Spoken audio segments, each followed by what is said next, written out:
खुले हैं, कितने कॉलेज खुले हैं और किस तरीके का स्तर यहाँ पर है, उस पर चर्चा करेंगे। इस सेशन में हमारे साथ रहेंगे परिमल कुमार, डायरेक्टर ICS के, और साथ ही साथ महिपाल, चेयरमैन संस्कारम ग्रुप के। आप दोनों से रिक्वेस्ट करूंगी कि आप मंच पर आए और सेशन को होस्ट करेंगे आयुष चित्रांश, मेरे सहयोगी। आयुष मंच पर आए। परिमल जी, अगर आपको मेरी आवाज मिल रही हो तो आप मंच पर आए। महिपाल जी, आपको भी अगर मेरी आवाज मिल रही हो तो आप भी मंच पर आए और इस सेशन को हम आगे बढ़ाएंगे ताकि बात करेंगे शिक्षा की, किस तरीके की शिक्षा का स्तर है। Over to you Ayush.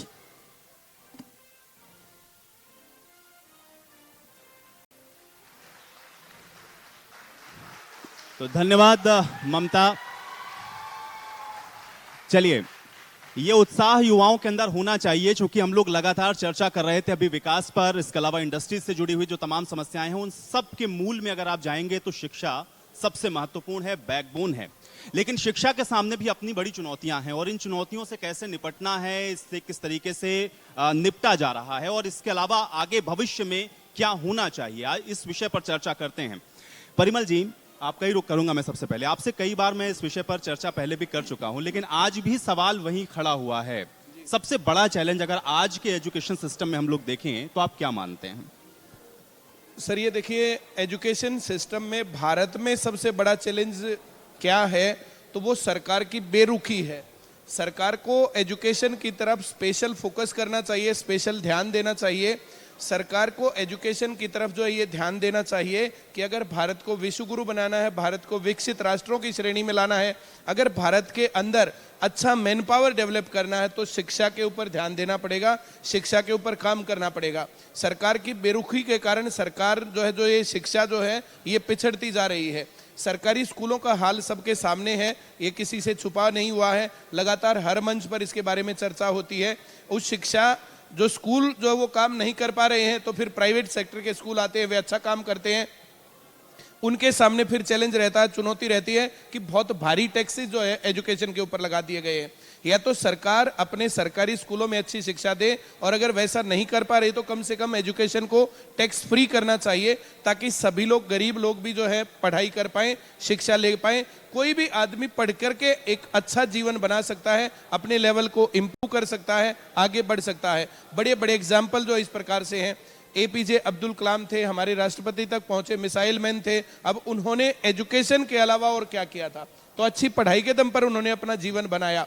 और पहले की बात करें, डॉक्टर BR अम्बेडकर थे, संविधान निर्माता की पोस्ट तक पहुंचे, तो उनको पढ़ाई के अलावा उनके पास और क्या नॉलेज था, तो वो पढ़ाई के कारण ये सब चीजें जो है। इससे पहले और पुराने समय की बात करें तो बीरबल थे अकबर के समय में, अब जो है वो एक अच्छा स्थान प्राप्त कर पाए तो अपने ज्ञान के कारण। तो ये पढ़ाई है, इस पढ़ाई के ऊपर जो चैलेंज है वो सरकार की बेरुखी है। तो कम से कम सरकारी स्कूलों को अच्छा करें, और नहीं कर पाते तो टैक्स फ्री करें। बिल्कुल नहीं, लेकिन एक चीज और मैं आपसे जानना चाहूंगा, क्योंकि आपने कहा, सबसे पहला जब मैंने सवाल पूछा तो आपने कहा कि सरकार की बेरुखी। जी, कोई भी सरकार आती है, हम लोग तमाम लोगों को देखते हैं, अभी जनप्रतिनिधि भी थे, सब कह रहे हैं हम तो एजुकेशन पे फोकस कर रहे हैं, शिक्षा के ऊपर हमारा फोकस है। हाँ। क्या सरकार की पॉलिसी में आपको लगता है दिक्कत है, या उसके एग्जीक्यूशन वाले पार्ट में प्रॉब्लम है? सर, सरकार की पॉलिसी में भी जो गड़बड़ है और उसके एग्जीक्यूशन में भी गड़बड़ है। जैसे नई शिक्षा नीति आई, तो नई शिक्षा नीति में बहुत अच्छे शब्दों में पिरो करके इस बात को कह दिया गया कि जो है संस्थानों को स्वायत्त बनाया जाएगा। स्वायत्त का मतलब होता है इंडिपेंडेंट। इंडिपेंडेंट का मतलब होता है कि जो सरकारी जो ये संस्थान है उनको सरकार अब सहायता नहीं देगी, पैसे नहीं देगी, उनको चलाने के लिए अपने फंड्स अपने आप जुटाने पड़ेंगे। अब जब संस्थानों को अपने फंड्स अपने आप जुटाने पड़ेंगे तो ये बोझ बच्चों के ऊपर पड़ता है और उसकी फीस बढ़ती है। तो ये गड़बड़ है एजुकेशन की पॉलिसी के लेवल पर भी। और फिर जब एग्जीक्यूशन होता है तो एग्जीक्यूशन में कहने को बड़ी बड़ी बातें बोलते हैं, जो कुछ भी करते हैं। अब बोल रहे हैं कि जो हमने स्कूलों को मर्ज किया, स्कूलों को मर्ज करने का मतलब क्या है कि 2 स्कूलों के बच्चे एक जगह पर कर दिए, तो जो स्कूल एक जो खाली हो गया वो स्कूल को बंद ना माने तो क्या माने, तो वो स्कूल भी बंद हो गया है। आप इस बात को मान के चलिए। एग्जीक्यूशन के मामले के ऊपर पिछले 2011 में वैकेंसी आई थी, तब से भर्ती निकली नहीं अध्यापकों की। अध्यापकों की भर्ती नहीं होगी तो स्कूलों में अध्यापक नहीं होंगे, फिर वहां पर बच्चे कम हो जाएंगे। तो फिर कभी कहते हैं कि बच्चे कम है, कभी कहते हैं टीचर्स कम है। इस बात का पता ही नहीं चल पा रहा है कि टीचर कम है या बच्चे कम है।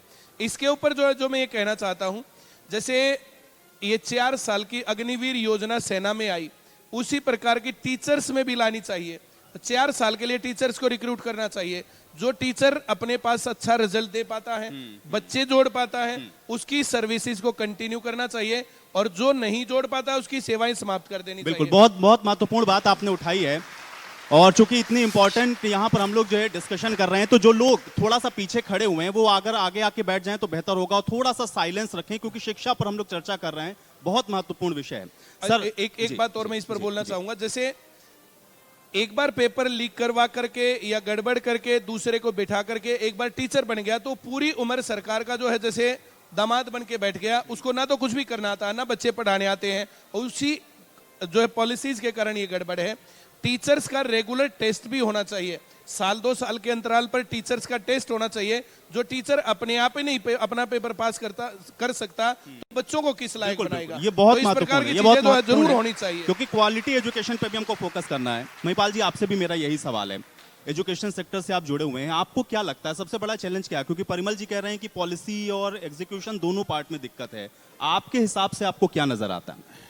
परमिल जी जो कह रहे हैं कि एजुकेशन पॉलिसी, परंतु एजुकेशन पॉलिसी जो अब आई है, जो अभी न्यू एजुकेशन पॉलिसी आई है, उसमें बड़े ही अच्छे प्रावधान किए गए हैं। स्टूडेंट को मौका दिया गया है कि वो +2 के बाद अगर किसी ने साइंस के कोई चैप्टर ले रखा है, कि मान लो उसने हिस्ट्री ले रखी है, तो वो हिस्ट्री के साथ बायोलॉजी भी ले सकता है। इस तरह +1 +2 में भी है। पहले क्या बच्चा क्या करता था, अगर वो 11th में उसको पता लगता था कि हमें चूजेबल सब्जेक्ट लिए हैं, तो चूजेबल सब्जेक्ट लिए हैं तो उसमें क्या होता था कि वो 1 साल में या 6 महीने में कहता था कि मैं सब्जेक्ट दूसरे नहीं ले सकता।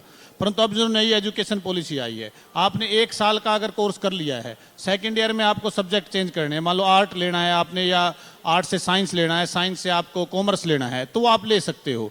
न्यू एजुकेशन पॉलिसी में ये बड़ा ही अच्छा प्रावधान है कि बच्चे को बैक नहीं लगता, बच्चा शिक्षा से दूर नहीं भागता। इसी तरह आपके कॉलेज के जो कैडर की बातें होती हैं, कॉलेज कैडर में आपको अगर 1 साल आपने, मान लो आपने बीटेक में एडमिशन लिया, उसने 1 साल के लिए बीटेक कर ली, तो पहले क्या होता था, वो सेकंड ईयर में जाता था और वो फेल हो जाता था, या सेकंड ईयर में जाके फेल हो जाता था, तो उसको कुछ भी नहीं मिल पाता था।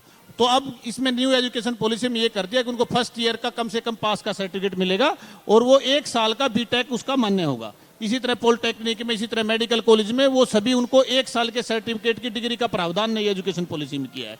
ये प्रावधान नई एजुकेशन पॉलिसी में आया है, सब्जेक्ट चेंज करने के भी आया है, क्योंकि हमारे ग्रामीण क्षेत्र में जो बच्चे रहते हैं वो 9-10 तक ग्रामीण के स्कूलों में पढ़ते हैं, 10वीं के बाद उनको पता लगता है कि 11वीं हम जाए। उसके पेरेंट्स होते हैं, बच्चे होते हैं, वो सोचते हैं कि मैंने साइंस स्ट्रीम ले लिया, साइंस स्ट्रीम ले लिया तो उसको चल नहीं पाती, तो वो फिर चला जाता है कॉमर्स की तरफ। फिर कॉमर्स की तरफ उसका इतना प्रावधान नहीं होता था पहले। नहीं, लेकिन सवाल अभी बेसिक वही है, क्योंकि पॉलिसी, क्योंकि अभी परमल जी भी ने कहा कि पॉलिसी तो चलिए ठीक है, एग्जीक्यूट अगर आप उसको कर नहीं पाएंगे सही तरीके से तो फिर उसका लाभ क्या होगा? सवाल तो यही है ना, कैसे करेंगे? आपने हिंदुस्तान में पिछले 30 या 40 साल के बाद एजुकेशन पॉलिसी आई है, और इंप्लीमेंट करने के लिए 2021 से इसके ऊपर प्रयास किया जा रहा है। थोड़ा सा साइलेंस अगर आप लोग तो रखें, थोड़ा सा शोर कम करें, सुने पहले, इधर ध्यान दें, बहुत महत्वपूर्ण सेशन है। 2021 के बाद इसके ऊपर प्रयास किया जा रहा है, और 2024 में इसको इंप्लीमेंट करने के प्रावधान है।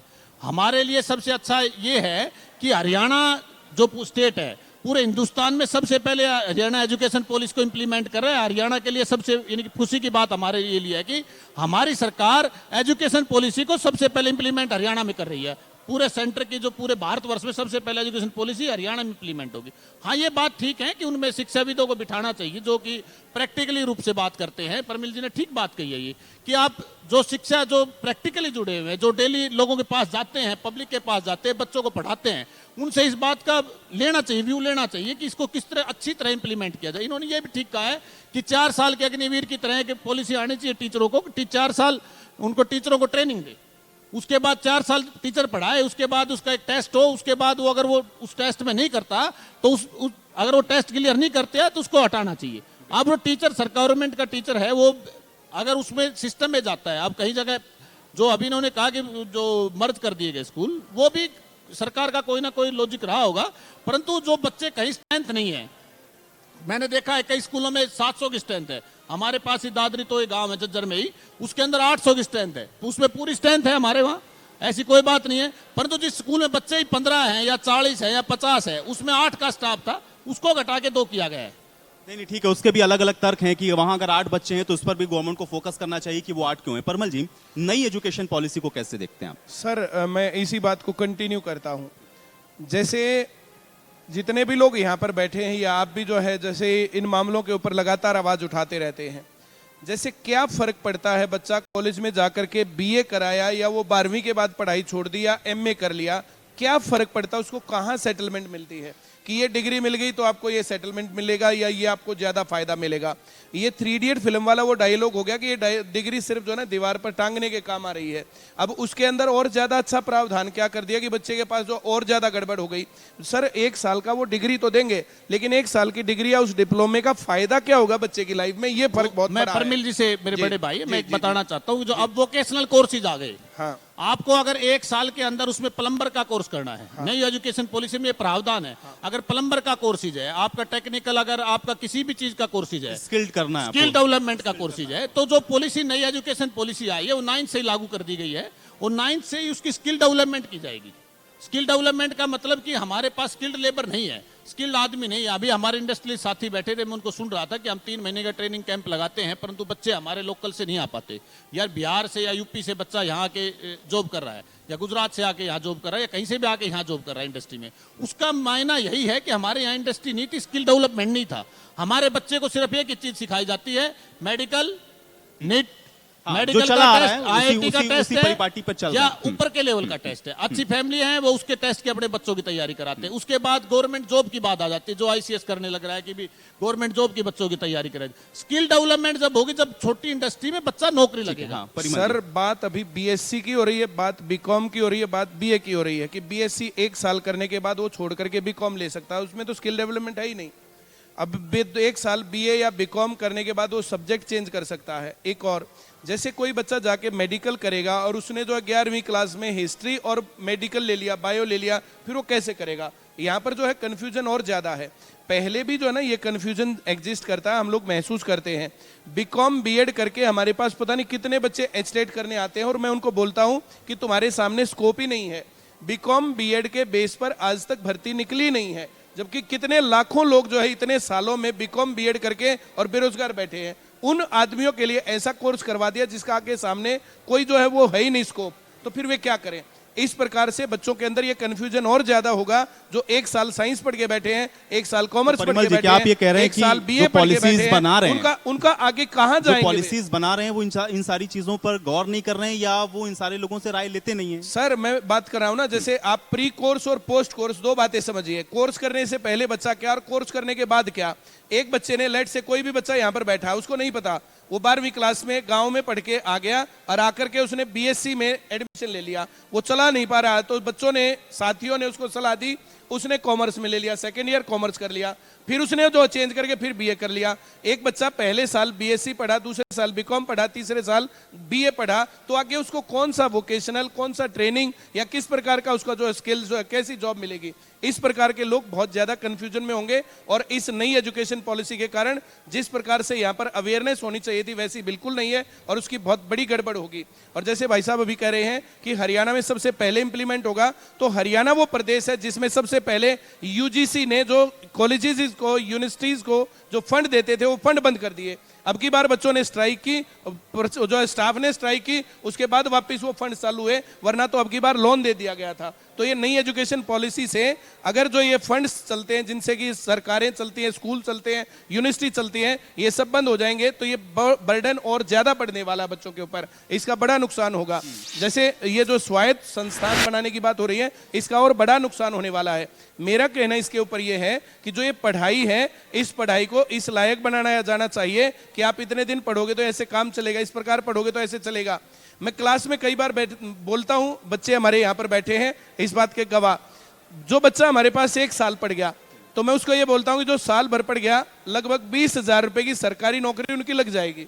जो बच्चा हमारे पास 2 साल पढ़ गया, लगभग 40,000 रुपए की सी ग्रेड की नौकरी उनकी लग जाएगी। जो बच्चा हमारे पास 3 साल पढ़ गया, वो ग्रेजुएशन लेवल की नौकरी जाके लग जाता है। जो बच्चा 4 साल पढ़ गया, वे गजेटेड पोस्ट पर जाकर के बच्चे लगते हैं। और इस प्रकार की चीजें मैं बच्चों के सामने बोलता हूं।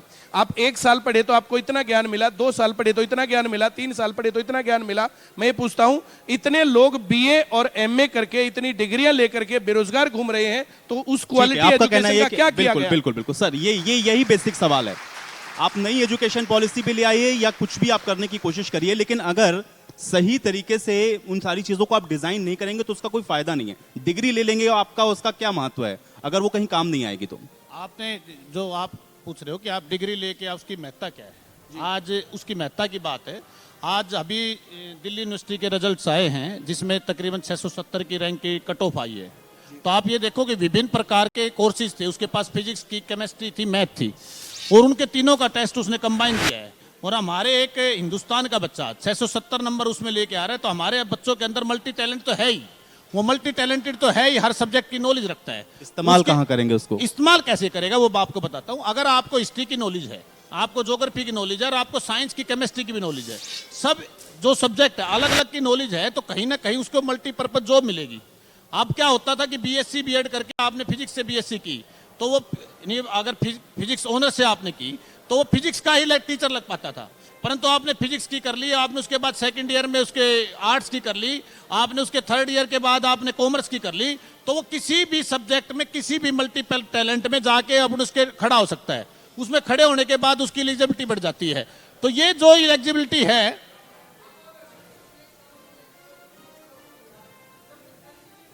ठीक है, हाँ, माइक पे बोलिए, माइक पे, हाँ। उसको टीचर लगने के लिए 3 साल वही सब्जेक्ट चाहिए। 3 साल वही सब्जेक्ट चाहिए। मैं यही बात बोलता हूं, 1 मिनट बाद 2024 में जो न्यू एजुकेशन पॉलिसी आएगी उसमें ऐसा नहीं है कि आप 3 साल एक ही सब्जेक्ट चाहिए, 3 साल उसके सब्जेक्ट चेंज हो जाएंगे। 2024 पॉलिसी पढ़ के देखो। महिपाल जी, अभी जो है नॉलेज को अपडेट करिए, नॉलेज को अपडेट करिए थोड़ा सा। अभी बीएड के टीजीटी लेवल के जो है वैकेंसी आई है, उसमें 2 साल की बीएड है, जबकि अब जो है 2 साल की बीएड चालू ही अभी हुई है। इससे पहले 2 साल की बीएड होती नहीं थी।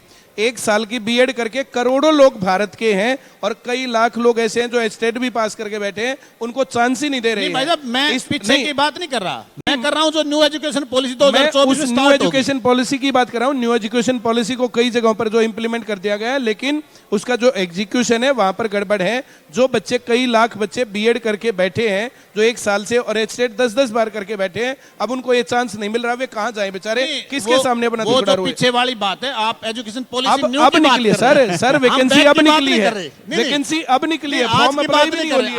हम जो हमारे से क्वेश्चन है, जो हमारे से क्वेश्चन पूछा जा रहा है, वो न्यू एजुकेशन पॉलिसी पूछा जा रहा है। जो पीछे क्या हुआ, पीछे क्या गड़बड़ हुई, उसके बारे में तो कोई है ही नहीं। न्यू एजुकेशन पॉलिसी के इंप्लीमेंटेशन की दिक्कत है। सर मैं ये बता रहा हूं, क्या करोगे? न्यू एजुकेशन पॉलिसी भी तो बता रहे हैं कि ये दिक्कत है। में उसमें और ज्यादा गड़बड़ होने वाली है, वो गड़बड़ ठीक नहीं हो रही है।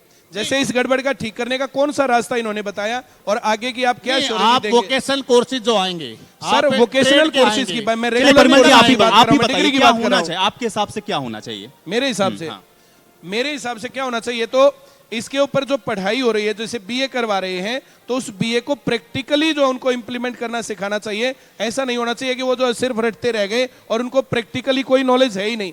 आप 12वीं क्लास का बच्चा लाइए, और अब बीए का बच्चा लाइए, और एमए का बच्चा लाइए, हमारे पास हर हफ्ते आते हैं नए बच्चे, उनके ज्ञान में कोई भी फर्क नहीं है। अब 12th लेवल का जो बच्चा है, जो बीए लेवल का बच्चा, जो पोस्ट ग्रेजुएशन लेवल का बच्चा है, उनके कोई फर्क नहीं होता। ये बच्चे बैठे, मैं अगर झूठ बोल रहा हूं तो पूछो इनसे, हर सोमवार मंगलवार करियर काउंसलिंग सेशन और ट्रायल क्लास होती है। अब बच्चों का लेवल क्या होता है, तो चाहिए अलग अलग टाइम पर आए होंगे सभी बच्चे जितने बैठे हैं, सबका नॉलेज लेवल अलग अलग था। लेकिन इन सबको, चाहे बीए चाहे एमए चाहे कुछ भी, एक भी ऐसा स्टूडेंट नहीं था जिनको ये बातें आती थी। होना ये चाहिए कि जो चीजें पढ़ाई जा रही हैं उनको प्रैक्टिकली जिंदगी में इंप्लीमेंट करना भी सिखाएं। पूरी जिंदगी हिस्ट्री के स्टूडेंट रटते रहते हैं कि जो है लाल किला और ये हुमायूं टॉम, ताजमहल, हुमायूं किला, अकबर, सारी बंद कर दी गई। अब तो बंद नहीं, एजुकेशन पॉलिसी में बाकायदा सरकार ने कहा हम उनको क्यों पढ़ाएं, हम अपना इतिहास पढ़ाएंगे। अभी तो चेंज किए ना, हम अपना इतिहास पढ़ाएंगे, और वो जो पीछे चलती आ रही थी हमारे 20 साल 30 साल 40 साल से, लाल किला हमारा भाई साहब, लाल किला हमारा इतिहास नहीं है, हमारा पढ़ा, ताजमहल हमारा इतिहास नहीं है। हुमायूं की बात है, आप हुमायूं की बात कर रहे मैं हैं। हुमायूं बाबर इतिहास का क्यों नहीं बेटा पता कौन होना था? चाहिए? लाल नहीं, किले के हमारा बारे में, इतिहास ताजमहल नहीं, के जिन बारे में लोगों- नहीं पता होना जिन चाहिए। लोगों ने हमें रोंदा है, जिन आदि झूठ है उसके ऊपर, जिन लोगों ने हमें रोंदा उसका इतिहास हमें पढ़ाया जाए। वो जो लूट भाई के हमें साहब, चले गए, उनका इतिहास पढ़ के चलिए आया। ठीक है, 15 बच्चों का अगस्त भला को कैसे होगा? लाल बस किला से ये जो बच्चों क्या का फहराया बच्चों जा का रहा है, भला लाल किला बच्चों का कैसे भला भारत का कैसे इतिहास होगा? नहीं है? ये तो राजनीति की बात बच्चों होगी। ये तो राजनीति की बात है। बच्चों की शिक्षा में बात हम राजनीति कर रहे की हैं। बात इन्होंने कहा कि इनकी बात ठीक है, प्रैक्टिकली करना चाहिए। नहीं। ये कह रहे हैं कि प्रैक्टिकली होने चाहिए सब कुछ। तो मैं तो वही बात कह रहा हूं कि 9th क्लास से प्रैक्टिकली वोकेशनल कोर्सेज सरकार ने स्टार्ट किए हैं। आप इसके साथ बीए के साथ साथ वोकेशनल कोर्सेज कर सकते हो। आप उसके वोकेशनल कोर्सेज में जो आपके किसी भी ट्रेड का है, चाहे आपका टेक्निकल कोई भी ट्रेड है, उसमें बच्चा कर सकता है और उसकी गवर्नमेंट जॉब लग रही है। आप सिर्फ बीए क्यों करते हो? आप सिर्फ बीएससी क्यों करते हो? उस सरकार उस पॉलिसी को आज से मैंने उसको डिटेल में पढ़ा है और मैं 1 साल से उसको नहीं, पढ़ा हूं। आपको ये लगता है कि वो एकदम बिल्कुल परफेक्ट है नहीं, बच्चों के? परफेक्ट मैं- तो मैंने- कोई चीज मैंने- नहीं हो सकती। मैंने उसको परफेक्ट 10 तो बार देखो, पढ़ा है। नहीं, अच्छा, परफेक्ट जो तो- है वही एग्जीक्यूट हो जाएगा तो सब सही हो नहीं जाएगा। नहीं, परफेक्ट तो कुछ चीजें नहीं हो सकती। जब हम इम्प्लीमेंट, देखो कोई भी हम किसी भी संस्थान को खोलते हैं, किसी भी चीज को चलाते हैं, हम अपने घर में ही कोई चीज घर बनाने लगते हैं। जब वो परफेक्ट नहीं तो वही खामियां तो बता रहे हैं परिमल जी। खामिया की बात कर रहा हूँ। देखो आप उसको लागू करोगे ना, तो उसके बाद खामियां लागू आएंगी। आप जरूरी नहीं कि आपने टेक्निकल की विंग कर दी। पीछे आप लोगों ने देखा होगा कि इंजीनियरिंग कॉलेज बंद हो गए हिंदुस्तान के अंदर। हरियाणा के अंदर जो इंजीनियरिंग कॉलेज खुले थे वो बंद हो गए। उसके बाद अब दोबारा से, ये आप लोगों को रिसेंटली बता रहा हूं कि दोबारा से इंजीनियरिंग कॉलेजों की चलन आया है। और कंप्यूटर में, इलेक्ट्रिकल में और इलेक्ट्रॉनिक्स में, तीनों ट्रेडों में अब की बार फुल सीटें पिछली बार से भरी है। बीबीए में, एमबीए में टेक्निकल ट्रेड आया है और उसमें सब में भरी है। पीछे आईएम रोहतक की बात थी, आईएम रोहतक की बात थी। वहां इंटरव्यू लेने मल्टीनेशनल कंपनी आई थी, वहां उन्होंने 2 लाख के पैकेज से का ऑफर दिया था। सिंगल वन बच्चा वहां नहीं मिला था, उस टैलेंट के बच्चे नहीं मिल पाए थे। अब वो चीजें हैं कि हम उस चलिए ठीक है, टैलेंट अब आप कह रहे हैं न्यू एजुकेशन पॉलिसी से ये सब कुछ बदलेगा, तो हम लोग भी यहीं पर हैं और देखेंगे कि कितना बड़ा परिवर्तन आता है। बहुत शुक्रिया आप दोनों लोगों का समय निकालने के लिए। तो शिक्षा बहुत महत्वपूर्ण विषय और इस पर हमने चर्चा की, जो तमाम चुनौतियां हैं और इसके अलावा नई एजुकेशन पॉलिसीज को लेकर के व्यू क्या है ये भी आपने सुना है। आगे भी हमारा ये सत्र जारी रहेगा, कॉन्क्लेव लगातार जारी। एक छोटे से ब्रेक के लिए रुक रहे हैं, फौरन वापस आते हैं।